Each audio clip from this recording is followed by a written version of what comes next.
Hey everybody, welcome back to Dr. Cammie and Karen Go Keto, where Cammie and I are on our way to transitioning to a ketogenic slash carnivore diet so that we can get the health benefits of eating that way. Here's Cammie, and we are kind of in the middle of a conversation, and I thought, let's go ahead and press record and get it recorded so we don't have to go back over it and say, oh, what was it that we were talking about? So we're kind of maybe doing a little free form here. And our topic today was going to be number 7, topic of 7 of emotional eating. Cammie had a little binge, so that's kind of where we started. So we're going to talk about preventing overeating. And right now we're talking about one of Cammie's strategies of writing down her or not taking pictures of the food she eats before she eats it and sending it to Jeff Cotterman, her physical trainer and coach. And she has not been up to that recently, and we are digging deeply into her psychoses to see, or her psyche to see why that is.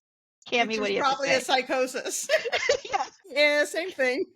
Gonna talk about me fitting into my smaller pair of pants for my cruise. Oh yeah, that should be a short. You got to do a short. Okay, so Cammie weighed in, lost 5 pounds, put on a smaller size pair of pants that she's taking on her cruise because she's able to not just get into them and button them. She can actually move around in them. And for those of you who've never struggled with your weight, but if you have, you know exactly what that is because sometimes all you can do is get them buttoned. But if as soon as you try to bend over, it Yeah, doesn't work. yeah. You can't You, breathe, or you they rip. either you hear a rip or the buttons fly off. We've all been there, probably. Those of us who have struggled.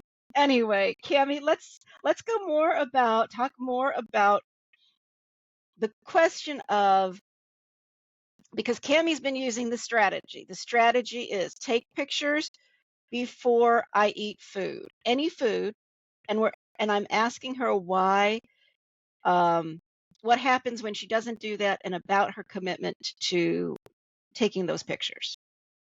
Right. So I made the commitment to Jeff, my nutrition and fitness coach, to take pictures of my food before I eat it and to send it to him. And for the most part, I Yeah, do wait. that. What's the purpose of that? The purpose of that is to keep me accountable and to help me pause and think about the food that I'm eating before I eat it, to make sure that it's sound nutrition, that it's going to be something to make me feel good, that it's something I want to eat, that I'm going to enjoy, and that it's going to get me to my ultimate goal of better health. All right, so that is a strategy then of self-awareness, right? That we talked about of okay, so we've got that. So that's pretty good strategy, right? Mm-hmm. I mean, you think it's still a workable strategy that I think so. I'm getting better at it. It's almost natural now for me to take the pictures. I've noticed that when I'm out at a restaurant with other people, it's a little hard to do, just not because I'm embarrassed or anything, but just because you're busy talking or doing things. And sometimes I miss it on those kinds of occasions. But for the most part, when I'm by myself or I'm eating, I will do it unless it's off-plan food. all right, so let's talk about that. So with the off-plan food, what I did yesterday was I took pictures of the food, sometimes afterwards, sometimes before, but I didn't send the picture to Jeff. I didn't talk to him until like 4:30 in the afternoon.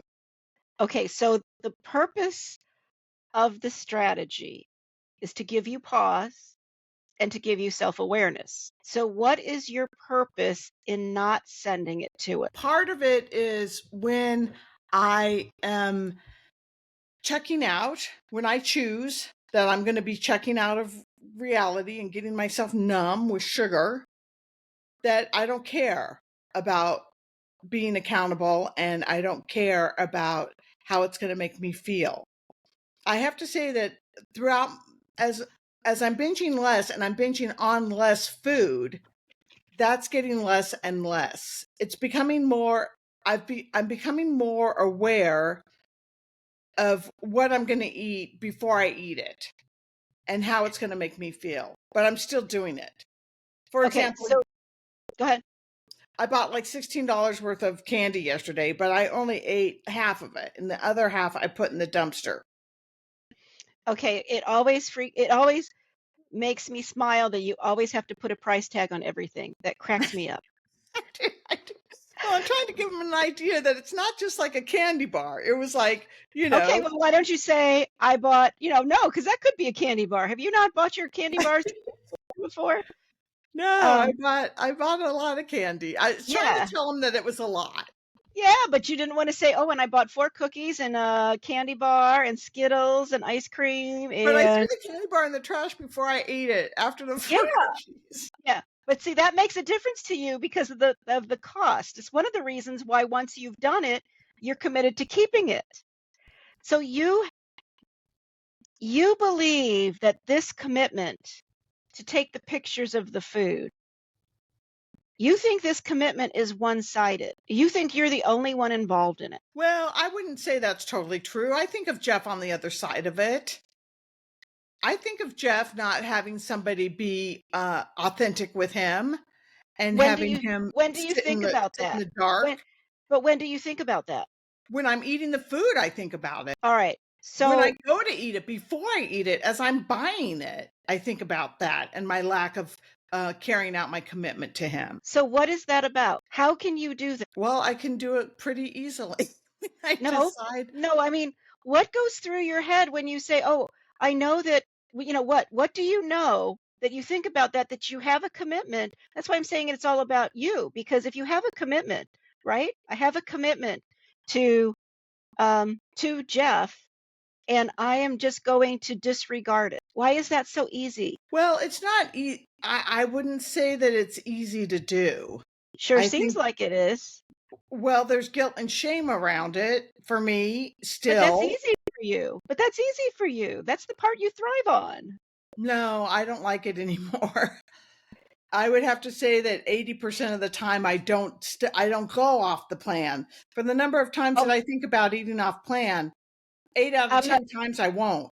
yeah, I'm not talking about those times. I'm talking about the times that it's easy for you because you've decided to eat off plant. I would say it's not easy for me.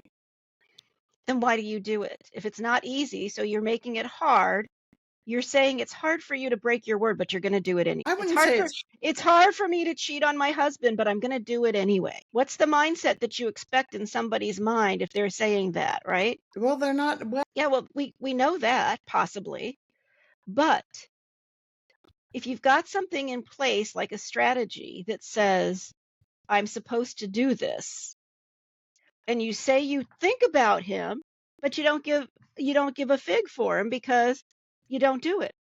All you got to do is take a picture and say, I'm going to eat this, right? That's your commitment. That's your commitment to him. And if you can't keep that simple commitment to him, it it's not a surprise that you can't keep the big commitment to you, to To yourself. myself. Yeah. Yeah. So the question is, what makes it easy or acceptable to brush him off and to not honor that commitment when it is the most important time to honor the commitment? I think part of it's my lack of faith in myself being able to get it done. Part of it is Wait, fear. you can't get it done. You mean you can't take the picture and send it? Yeah, sometimes it How just come?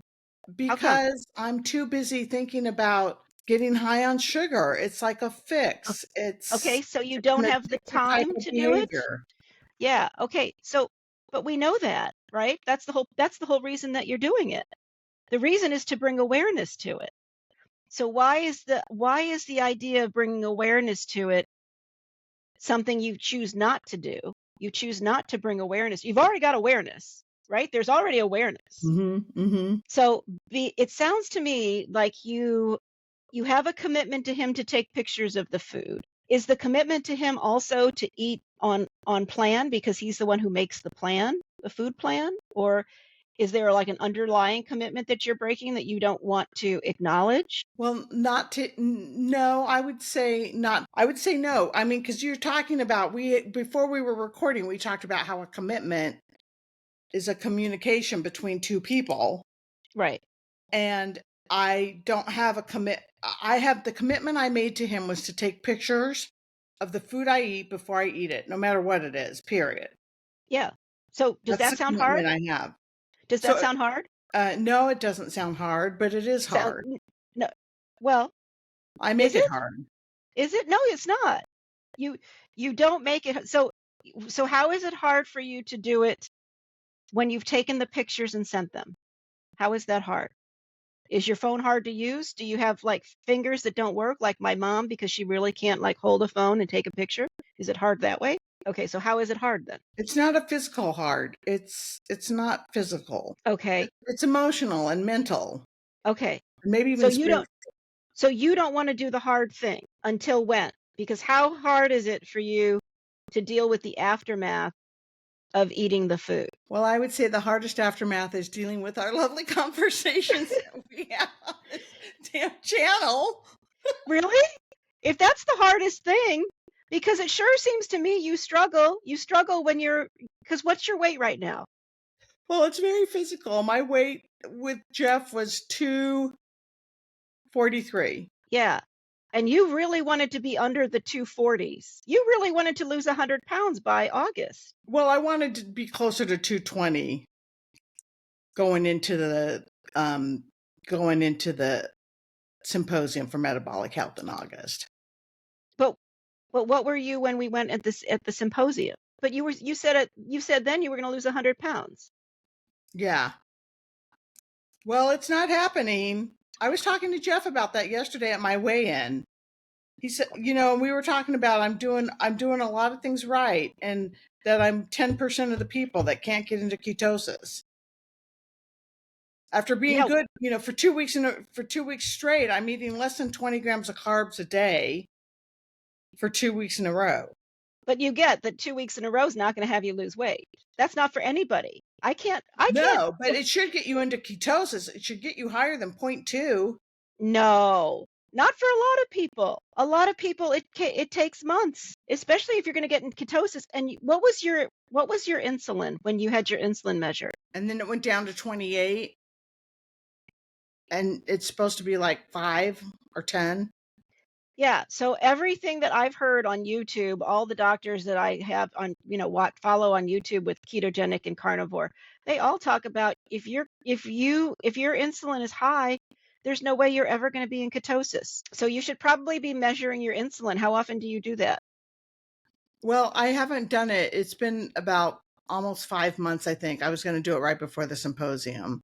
You But should it went, probably do it every month, I right? don't Isn't need it 12? to. It's not going to really change my management, is it? I'm going to keep doing what I'm doing.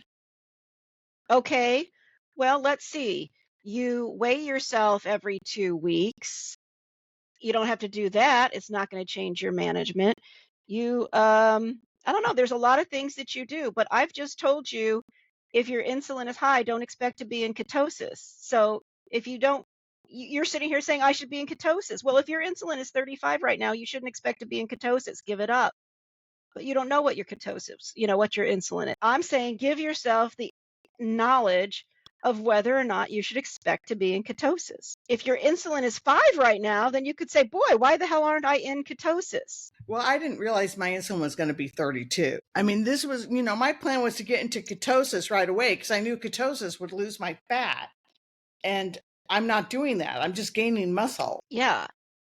So I would just say you mentioned something about guilt and shame, about sending the pictures of the food, right? And there was something else you mentioned about that. So, and sneakiness, Yes. right? So let's talk about your sneakiness. Do you want to do it in a different video? All right. All right, we're going to talk about Cammie and her alleged sneakiness. Keep on watching. Take care.